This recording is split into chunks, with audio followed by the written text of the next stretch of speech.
Di dalam 3 konsep taktik ini yang paling perlu kita perhatikan sebetulnya adalah mix marketing. Karena beberapa beberapa dekade, konsep mix marketing ini berubah-ubah, artinya bertambah terus gitu. Dulu mix marketing itu hanya 4, kemudian berubah menjadi 7, kemudian sekarang yang terakhir berubah menjadi 9. Ketika kita melakukan sebuah strategi ya, dimanapun kita melakukan strategi, baik itu di levelnya rumah sakit maupun di layanan kesehatan, pasti yang akan kita pikirkan itu bagaimana kita itu melakukan penilaian tentang bisnis yang kita lakukan ke depan. Maka ada yang disebut dengan penilaian assessment di dalam suatu bisnis. Yang kedua, setelah kita melakukan penilaian, maka kita bisa mendesain, ya, mendesain. Jadi kalau kita gambarkan di sebuah penelitian, ini hampir mirip dengan penelitian kualitatif. Ini sebetulnya masuk nanti di penelitian kualitatif. Jadi ketika kita ingin membuat suatu model, ya, misalkan saya ingin membuat suatu model edukasi berbasis masyarakat, gitu ya. Tentu saja saya harus tahu dulu kira-kira model berbasis masyarakat yang diinginkan oleh masyarakat itu apa, seperti apa, gitu. Oh ternyata model edukasinya itu model yang bahasa-bahasa yang digunakan itu bahasa yang mudah dipahami, tidak menggunakan bahasa-bahasa yang klinis misalkan. Nah, itu perlu kita catat gitu ya, kita dokumentasikan untuk mendesain suatu usaha atau suatu model yang tadi ya kalau itu penelitian, suatu model untuk meningkatkan pengetahuan misalkan atau sikap atau perilaku masyarakat di sekitar. Nah, setelah kita membuat suatu model, maka kita harus bisa memposisikan model itu dan mengimplementasikan di dalam kehidupan atau di dalam pelaksanaan sehari-hari. Nah, ini posisi taktik itu ada di paling dalam, Bapak Ibu. Jadi taktik itu merupakan core utama dalam suatu bisnis, khususnya yang diferensiasi ya. Kalau yang taktik yang market share itu ada yang di posisinya ada yang di paling luar gitu.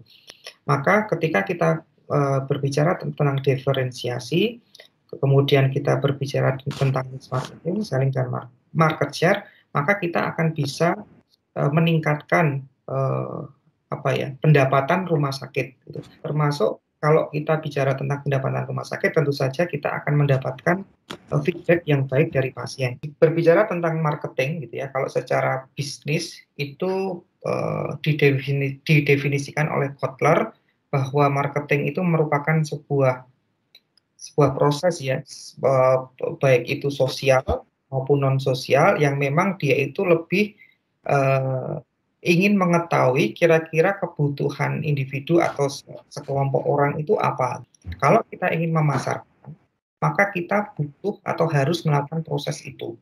Tadi di depan ada yang disebut dengan menilai kira-kira apa yang mereka butuhkan dan apa yang kira-kira prospek ke depan.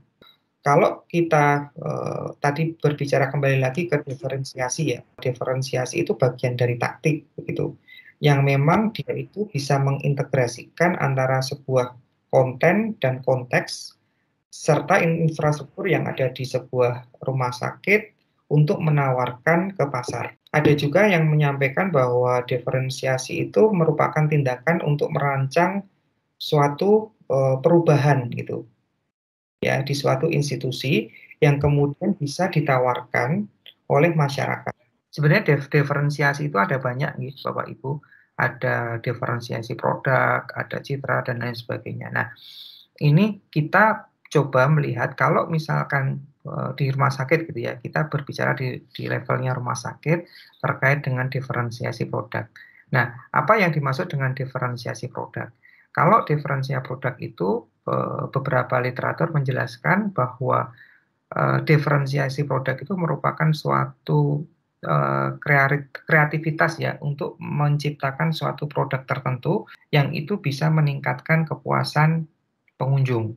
Nah, ini proses untuk membuat suatu produk ya, tapi ini sebetulnya lebih ke arah product cycle di suatu perusahaan, tidak di sebuah rumah sakit, tapi ini bisa menjadi suatu gambaran bagaimana kita itu membuat suatu atau menciptakan suatu produk gitu ya.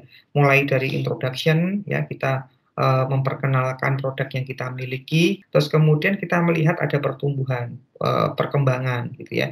Nah, setelah itu maka terjadi suatu maturity atau maturitas. Nah, ini yang kemudian perlu kita maintenance. Yang kedua adalah diferensiasi kualitas layanan. Nah, ini sebetulnya sangat spesifik pada perusahaan pemberi layanan kesehatan. Jadi ketika kita itu memiliki kreativitas yang tinggi untuk menciptakan suatu keunikan, ya, pasti ujung-ujungnya adalah kepuasan pasien akan meningkat. Kemudian yang ketiga terkait tentang diferensiasi personil. Nah, ini diferensiasi personil itu sangat berhubungan dengan tadi pelayanan kesehatan atau pelayanan di bidang jasa. Ketika kita bisa memberikan pelayanan yang baik, maka bisa dipastikan bahwa personel yang ada di rumah sakit itu juga bagus. Kemudian yang berikutnya tentang diferensiasi jalur atau distribusi ya. Nah, ini lebih ke arah bagaimana kita itu bisa mencapai produk-produk unggul yang kita harapkan. Jadi kan kalau di rumah sakit pasti Bapak Ibu memiliki produk unggulan ya. Produk unggulan ini kira-kira bisa menjangkau masyarakat luas apa tidak? Kalau menjangkau itu jalurnya itu mau lewat mana? Nah, sekarang ini yang lagi tren itu jalur yang bisa gunakan itu adalah jalur masyarakat. Jadi kita itu bisa melibatkan masyarakat secara langsung dalam menyelesaikan permasalahan yang ada di rumah sakit atau di klinik. Berikutnya adalah diferensiasi citra. Citra ini merupakan strategi untuk membuat masyarakat itu bisa mempersepsikan produk yang ada di rumah sakit itu seperti apa. Baik, ini tadi yang yang ditanyakan oleh Dr. Agus. Kalau 9P itu apa yang dua? Ya, yang dua itu adalah people opinion dan political power. Nah, apa itu people opinion? People opinion itu lebih ke arah pendapat masyarakat. Nah, kalau political power itu lebih ke arah kekuatan kebijakan atau kekuatan politik di dalam suatu kegiatan pemberian pelayanan kesehatan. Ya. Nah, people opinion itu sangat penting. Tadi saya sampaikan di depan, kenapa kita itu harus selalu melibatkan masyarakat. Karena masyarakat itu merupakan salah satu ujung tombak dalam meningkatkan kualitas layanan. Nah, ini Bapak Ibu. Kalau dulu kan hanya 4 ya, product, place, promotion, and price ya. Tapi price itu sekarang sudah nggak laku lagi gitu ya. Bisa orang, karena kenapa? Karena dengan sistem BPJS itu orang tidak akan bayar gitu. Yang kedua, kalau dia pengen yang lebih bagus gitu ya, maka dia akan mampu bayar. Dia akan datang ke rumah sakit swasta yang tidak menggunakan BPJS. Nah, yang masih kental, yang masih perlu kita pertahankan adalah produk, promotion, dan place. Yang terakhir ini tentang promotion. Nah, ini merupakan elemen yang paling penting di dalam mix marketing ya, karena promosi ini bisa membuat rumah sakit ini memiliki citra yang brand yang bagus.